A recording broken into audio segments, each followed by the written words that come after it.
Olá, seja bem-vindo e bem-vinda ao programa O Assunto É, uma produção do Instituto Federal da Paraíba, campus João Pessoa. Eu sou Tiago Zaidan e hoje nós vamos conversar sobre o uso de novas tecnologias como ferramentas de suporte aos gestores no ambiente organizacional.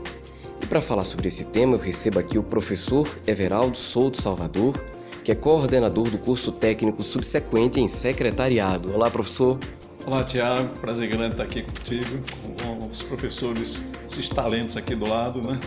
Conosco também professor Márcio Carvalho da Silva, que é coordenador de planejamento do campus João Pessoa do IFPB. Olá, Tiago. É uma satisfação poder contribuir nesse diálogo juntamente com os nossos colegas. E fechando o time, professor José Elber Marques Barbosa, que é coordenador do curso de bacharelado em Administração Pública EAD, aqui do campus João Pessoa do IFPB.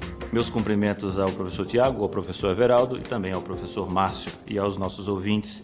Muito obrigado pela sua atenção. Com o advento desses novos recursos, como o aplicativo de mensagens instantâneas WhatsApp, a gente começa a ouvir algumas queixas de funcionários de que o expediente de trabalho agora foi ampliado. Isso porque mesmo quando ele está fora do ambiente de trabalho, ele passa a estar disponível. Basta mandar uma mensagem pelo WhatsApp. Os gestores sabem bem o que é isso. A demanda às vezes chega pelo WhatsApp a qualquer hora. Esse é um efeito colateral do uso dessas novas ferramentas no ambiente organizacional? E eu já emendo aqui. Esse efeito ele não seria nocivo para a saúde do funcionário, pelo menos a saúde mental?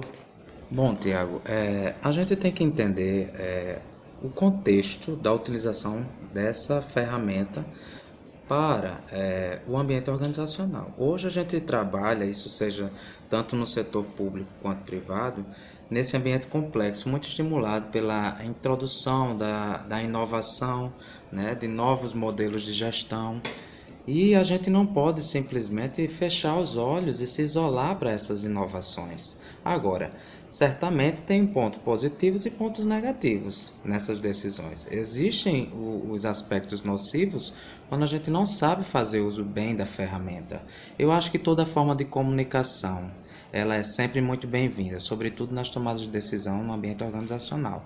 Até porque grande parte dos problemas, seja na produção de uma empresa ou na prestação de um serviço, advém justamente por falhas na comunicação.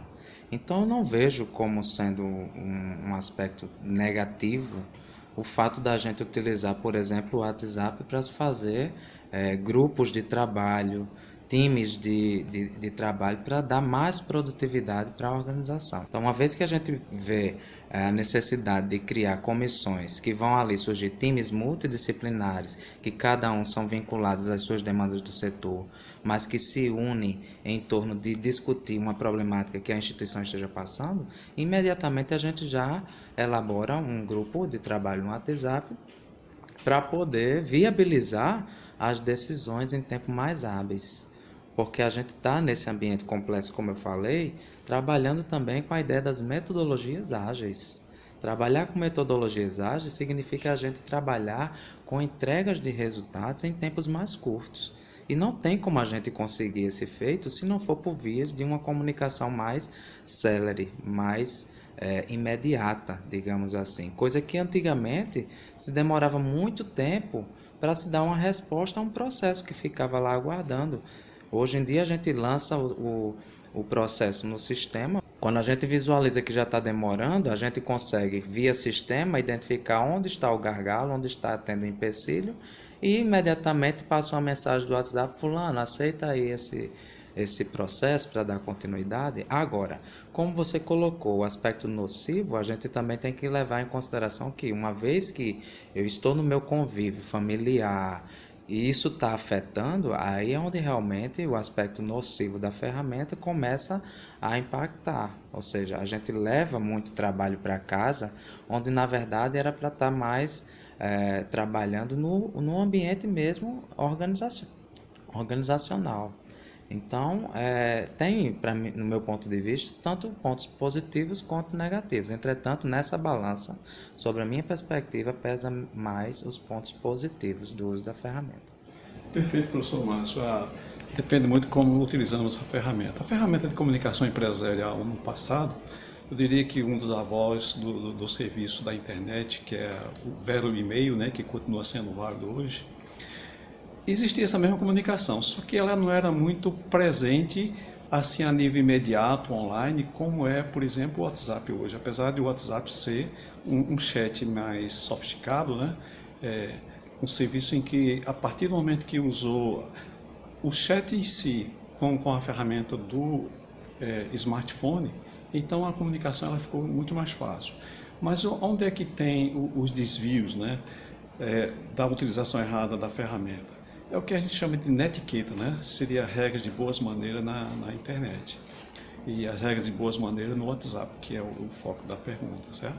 Então, na verdade, se alguém me manda uma mensagem e eu considero que essa mensagem não é urgente às 23h30, eu não sou obrigado a responder, por exemplo, tá certo?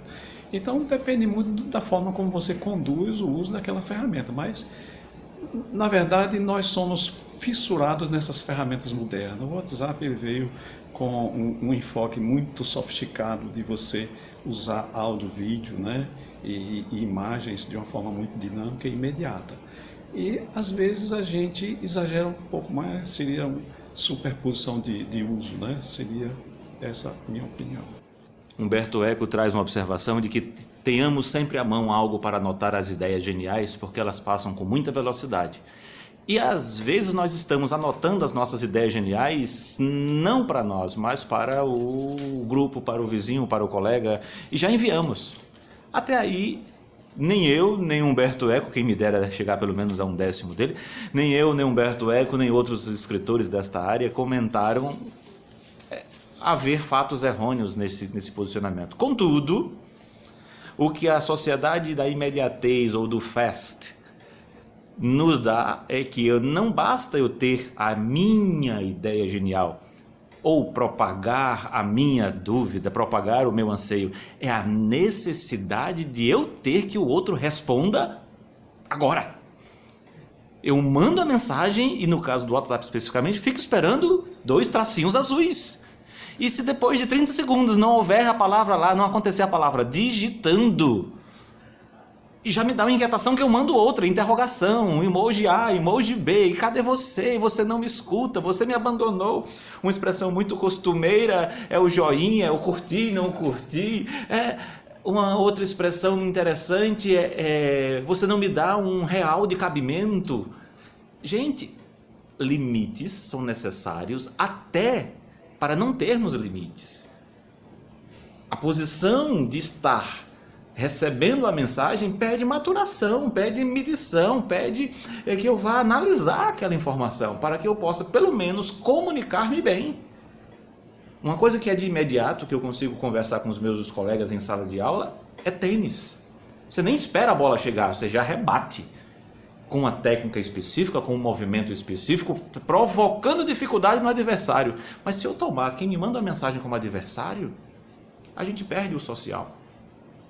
O que está acontecendo possivelmente, elevando essa possível, de novo, nocividade, o querer imediatista do golpe de tênis sendo devolvido pela mensagem. Eu te mandei, devolve-me. De preferência mais rebuscada, com mais efeito, com muito mais empenho, com muito mais dificuldade para que eu possa entender que você pelo menos viu, curtiu ou não curtiu. Este foi o nosso programa de hoje. Eu agradeço aos participantes que estiveram conosco aqui, professor Elber, professor Everaldo e professor Márcio. Para falar com a gente, você pode entrar no nosso site ifpb.edu.br. Lembrando sempre que o campus João Pessoa do IFPB fica na Avenida 1º de Maio, no bairro de Jaguaribe, aqui em João Pessoa. O programa O Assunto é uma realização do campus João Pessoa do Instituto Federal da Paraíba. A produção e a apresentação é deste que vos fala, Tiago Zaidan. A música tema do programa é de Jay Lang. A coordenação de comunicação é de Juliana Gouveia e a responsável pelas mídias sociais é Etienne Mozart. A coordenação de audiovisual é de Adilson Luiz Silva. Até a próxima!